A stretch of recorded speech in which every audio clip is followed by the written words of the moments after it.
trato a dislipidemia? Eu vou te apresentar um caso clínico. Então, é uma paciente do sexo feminino, ela é diabética há 2 anos, hipertensa há 4 anos. Essa paciente, atualmente, ela está em uso de metformina e losartana. E ela não tem história de tabagismo ou etilismo, e também não tem história de doença cardiovascular ou eventos cardiovasculares prévios. E aí essa paciente chega para consulta trazendo um perfil lipídico que mostra um colesterol total de 280, com um LDL colesterol de 140, um HDL de 45 e triglicerídeos de 180. Essa paciente pratica atividade física regularmente, ela faz caminhadas 4 vezes por semana, um programa de alimentação bem saudável. Assim, ela tem um hábito alimentar saudável. E, além do perfil lipídico, ela também traz a hemoglobina glicada, está em 6,8, ela está bem compensada, né, do diabetes, da metformina, e com as mudanças de estilo de vida. A pressão dela também está controlada, ela está a 120/80 e a paciente faz uso de losartana, 50 miligramas dia. Bom, muito bem. Aí, diante dessa paciente com esse perfil lipídico, que é uma situação assim bastante corriqueira, né, bastante frequente, é a partir desse caso que a gente vai falar sobre como tratar a dislipidemia. Então, vamos lá. Seguinte, essa paciente, ela tem um LDL colesterol acima de 130, né, o LDL de 140.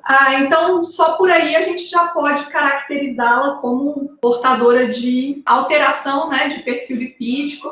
Ela tem nível de LDL colesterol fora, né, acima do considerado desejável. E aí, pra gente pensar, nossa, então como é que eu vou fazer um tratamento? Antes de mais nada, para você construir um raciocínio de o que você precisa, né, aonde que você precisa chegar no LDL, será que você precisa de tratamento medicamentoso, né? Enfim, antes de mais nada, então, ponto zero, marco para você começar a pensar em qualquer coisa, a chamada estratificação de risco cardiovascular. Então, a gente precisa saber qual é o risco dessa paciente de 58 anos sofrer um evento cardiovascular nos próximos 10 anos. Quanto maior for o risco, mais agressivo a gente vai ser na conduta terapêutica e vice-versa. A primeira coisa que a gente precisa fazer é estratificar o risco. E a estratificação de risco, ela leva em consideração alguns fatores. E aí, então, assim, história de doença cardiovascular, né, prévia, alterações de exames laboratoriais que surgiram, né, a presença de aterosclerose, a presença de diabetes,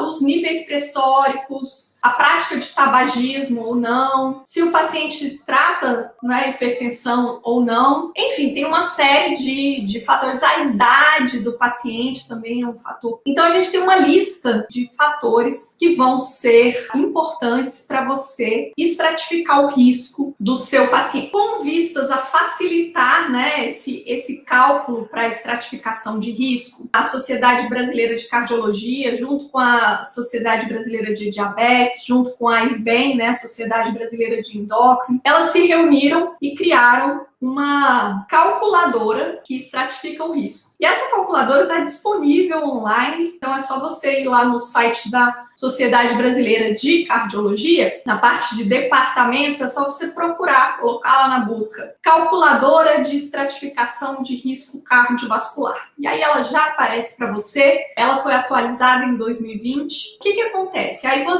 as informações do paciente de acordo com aquilo que te é perguntado. Você vai colocando as informações ali, na dependência da resposta que você dá, às vezes tem mais perguntas, ou às vezes essa estratificação de risco é mais rápida. Por exemplo, se é um paciente diabético, daí essa estratificação de risco às vezes é até mais rápida, não precisa nem colocar muitas outras informações, porque você já chega, né, numa estratificação de risco mais rapidamente. Se o paciente não é diabético, às vezes você tem que colocar mais dados de informações para que a calculadora, né, a estratificação de risco. E daí, para que serve isso? Isso serve para a gente ter uma estimativa, então, da probabilidade do paciente fazer um evento cardiovascular nos próximos 10 anos. Com base nisso, é que a gente vai definir intensidade do tratamento. Então, olha, nós temos uma paciente de 58 anos, ela é diabética hipertensa e ela traz um perfil lipídico mostrando um LDL colesterol de 140 e um HDL de 45. E daí ela tem os triglicerídeos de 180. Colocando as informações dessa paciente,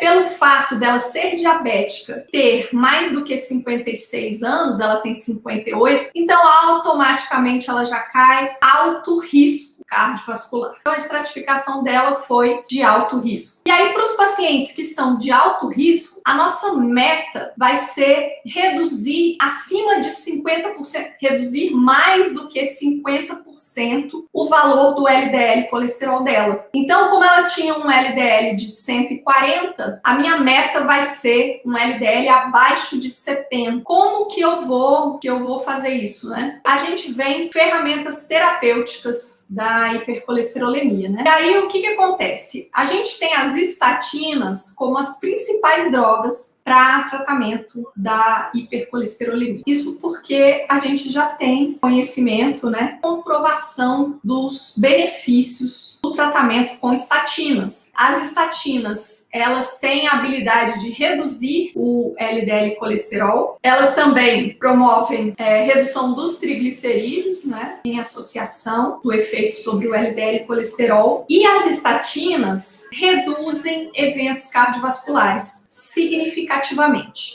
Tanto a morte cardiovascular quanto os eventos cardiovasculares, né? Infarto, AVC, não fatais. Então, qual que é o mecanismo de ação das estatinas? Olha só, para você entender o mecanismo de ação, eu tenho que te explicar uma coisa rapidamente aqui sobre colesterol. Então é assim, o fígado, ele usa o colesterol para produzir a molécula de VLDL e esse VLDL vai circular para promover os seus efeitos de distribuir colesterol pelos vários órgãos e tecidos, já que o colesterol é uma matéria-prima, né, que as células utilizam. Síntese da membrana celular, né, o colesterol está presente na membrana das nossas células, então o colesterol é uma molécula importante. E quem faz a distribuição do colesterol no organismo é o fígado. E da onde que vem o colesterol que o fígado vai distribuir, então, através do VLDL, né? Inicialmente VLDL, que vai ser convertido em outras lipoproteínas, mas o objetivo é distribuir triglicerídeos e colesterol para os tecidos periféricos.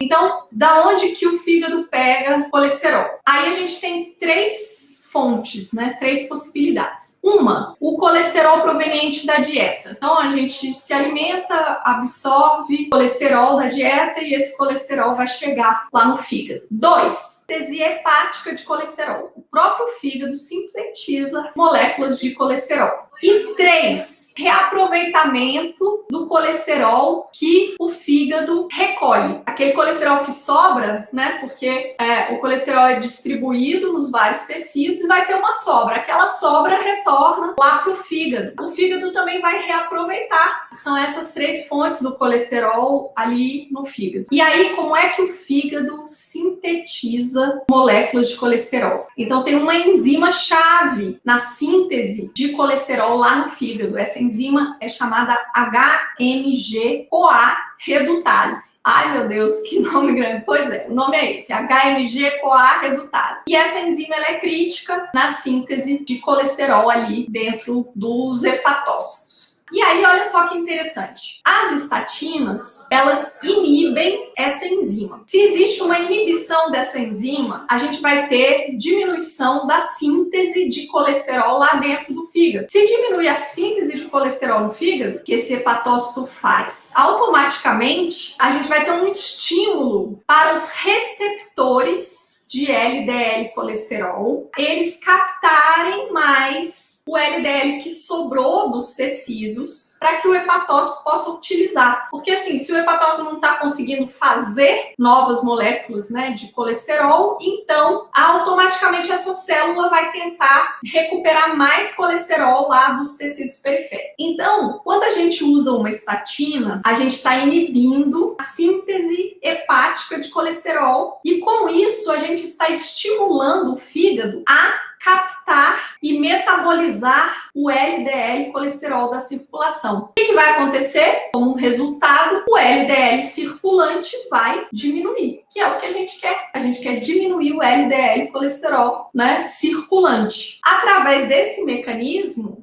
as estatinas vão diminuir os níveis circulantes de LDL colesterol. Só que, além disso, os efeitos sobre proteção cardiovascular das estatinas, eles vão além da ação em reduzir o LDL colesterol. Então, acredita-se que os efeitos chamados pleiotrópicos das estatinas, porque as estatinas, o mecanismo de ação principal é esse, mas existem outros efeitos que as estatinas também promovem. As estatinas diminuem a PCE e também diminuem outros fatores relacionados à inflamação, né, da doença aterosclerótica. Então, acredita-se que esses outros efeitos paralelos, né, que a gente chama de efeitos pleiotrópicos, que eles também contribuam para esse efeito protetor, né, sobre risco cardiovascular e essa redução dos eventos cardiovasculares fatais e não fatais que o uso das estatinas promove. Bom, muito bem. Então, dito isso, as estatinas, por conta dos seus efeitos, a principal classe de drogas no tratamento da dislipidemia. A gente vai sempre pensar em estatina, é a primeira classe que a gente vai pensar para tratar os nossos pacientes, independentemente da circunstância, né? Então, tem hipercolesterolemia, a gente vai pensar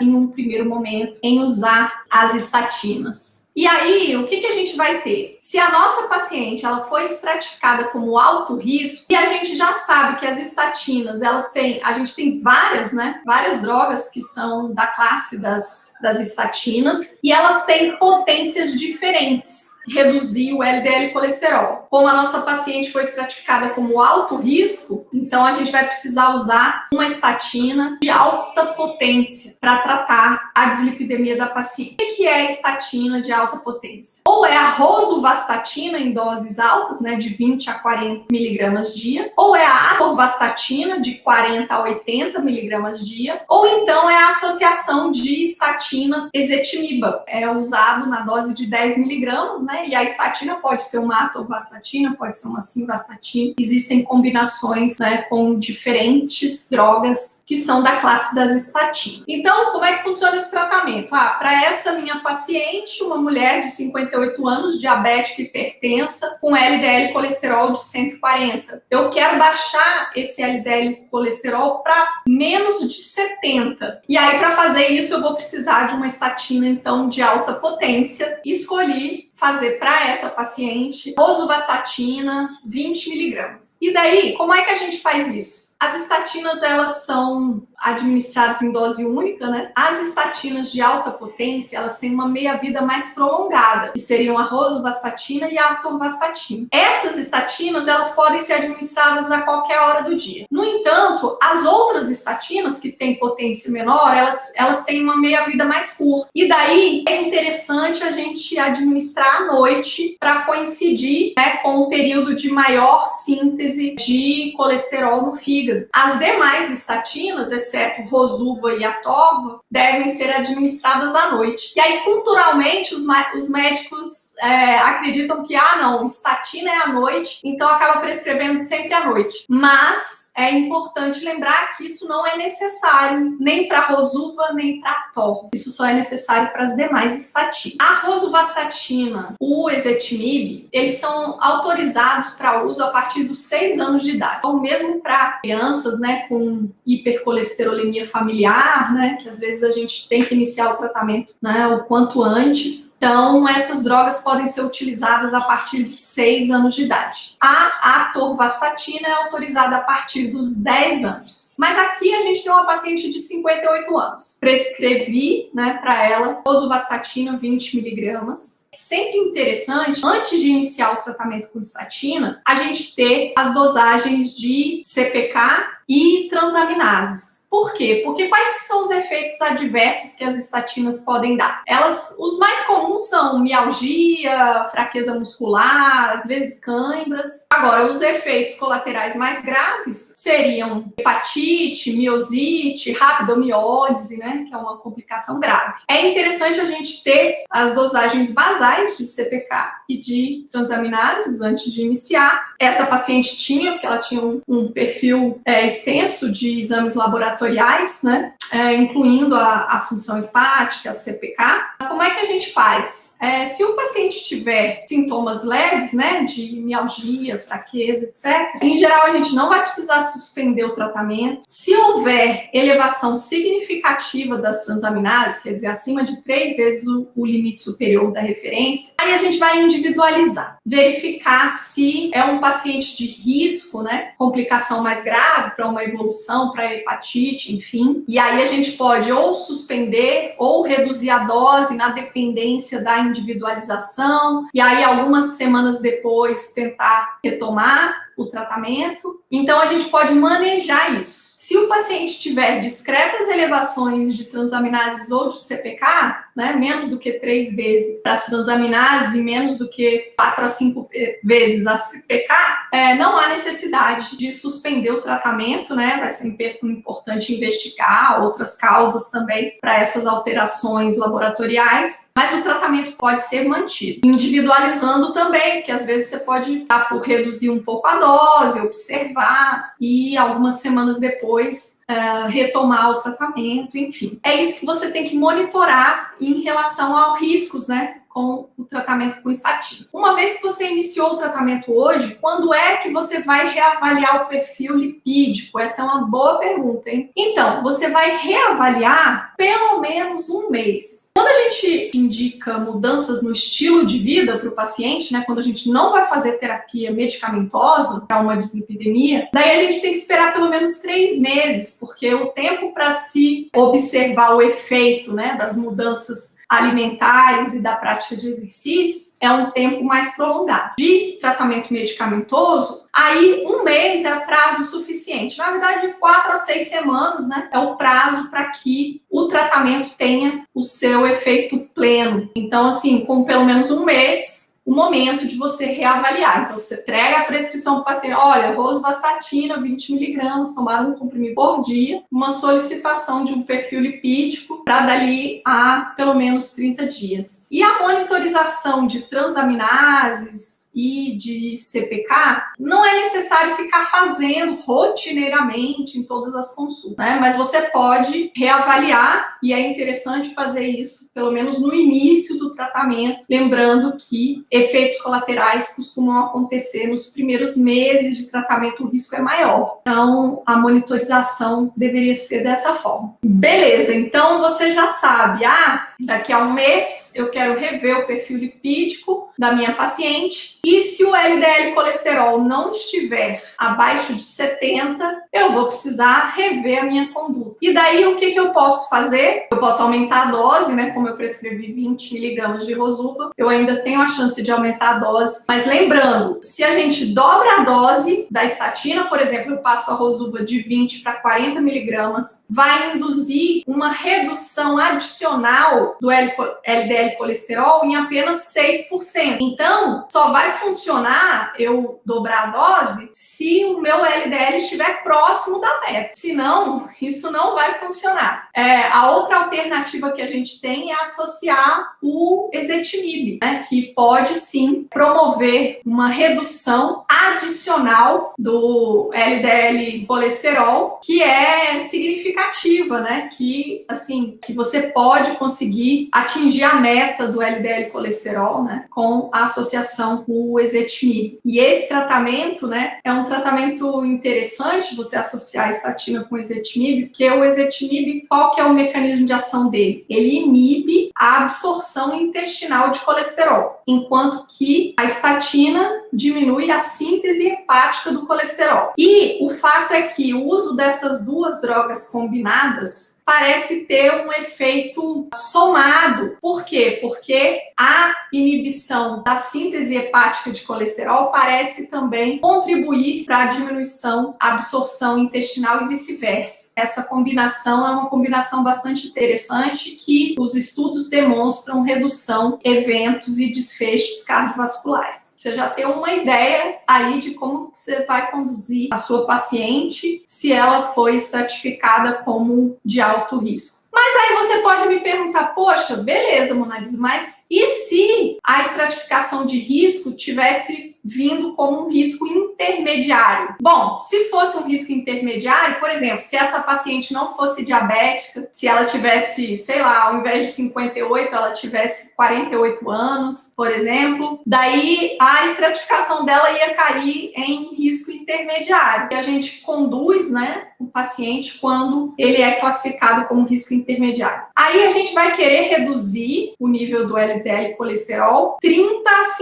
50%, quer dizer, a gente não precisa reduzir para menos da metade, né, o valor do LDL colesterol. Para isso, a gente vai usar, então, uma estatina de potência moderada. E o que é estatina de potência moderada? Ou é a rosuva ou a atorva em doses baixas, né, rosuvastatina 5 a 10 miligramas e a atorvastatina 10 a 20 miligramas. Ou então é a pitavastatina, ou é a fluvastatina, ou a simvastatina de 20 a 40 miligramas dia, ou a lovastatina também. Então você poderia escolher uma dessas estatinas, né? Seria qualquer uma dessas opções. O objetivo inicial, então, se é uma paciente que não usa, né, estatina, que a gente está iniciando, o objetivo é reduzir em 30 a 50% o LDL colesterol dela. Se a paciente já está em uso, né, de estatina, a gente vai querer colocar o LDL colesterol abaixo de 100. O fato é que,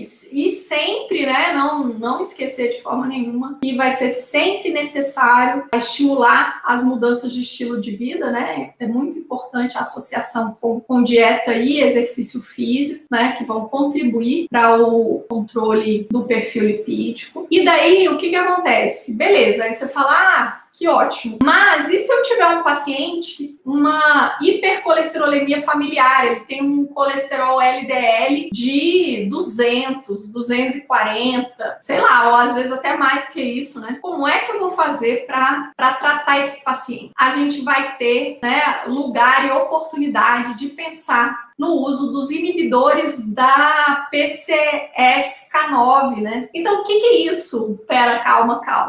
Vamos ver qual que é o mecanismo de ação dessas drogas. São drogas novas, né? Que tem uma grande eficácia em reduzir LDL colesterol. Na verdade, os inibidores de PCSK9, eles são anticorpos monoclonais, né, que inibem essa proteína. Quem é a tal da PCSK9? Então, vamos lá. A PCSK9 é uma proteína que estimula o catabolismo do receptor de LDL colesterol lá no fígado. Lembra que eu te falei que a fonte de colesterol para o fígado, a gente tem a dieta, a gente tem a síntese no próprio fígado de colesterol e a gente tem o reaproveitamento do colesterol que vem da periferia, né? O colesterol que sobrou dos tecidos periféricos volta e ele entra no hepatócito através do receptor de LDL, né? E aí o que acontece? Essa proteína PCSK9 metaboliza, né? Ela participa da metabolização do receptor de LDL. Ou seja, quando essa proteína está presente,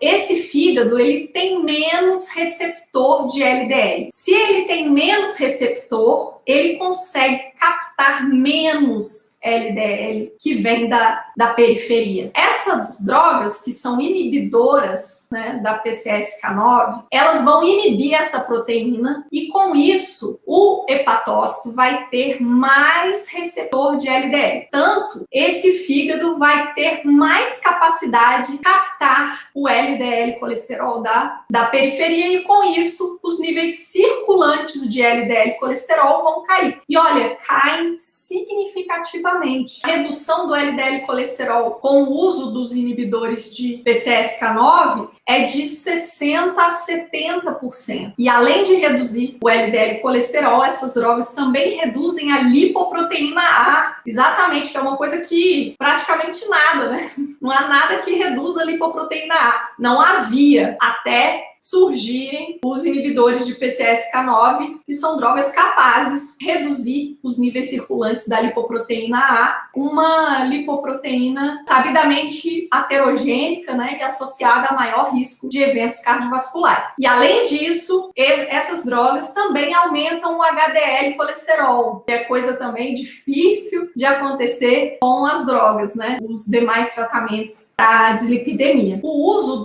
dos inibidores de PCSK9 ele é autorizado a partir dos 12 anos de idade. Então, para os pacientes que têm hipercolesterolemia familiar, tanto na forma heterozigótica quanto na forma homozigótica, que é aquela forma mais grave, né? Eles têm indicação de serem tratados com essas drogas. Aqueles pacientes de alto risco cardiovascular que não são bem controlados com doses máximas de estatinas e com associação de estatina e ezetimiba, né? Aqueles pacientes que não respondem, se eles têm um risco cardiovascular significativo, eles também são candidatos a serem tratados com inibidores de PCSK9. Então, essas drogas chegaram para contribuir muito, né, para o tratamento das dislipidemias. Não tiram absolutamente o lugar das estatinas, né? As estatinas são chefe do tratamento das dislipidemias, mas essas drogas chegam para somar, contribuir para que a gente possa promover tratamentos eficazes para os pacientes com dislipidemia e redução do risco cardiovascular, que é o que mais nos interessa, né? É o que é mais importante. Muito bem, e aí, dito isso, hoje você viu aqui comigo, de uma forma prática e descomplicada, bem da vida real, como tratar a dislipidemia.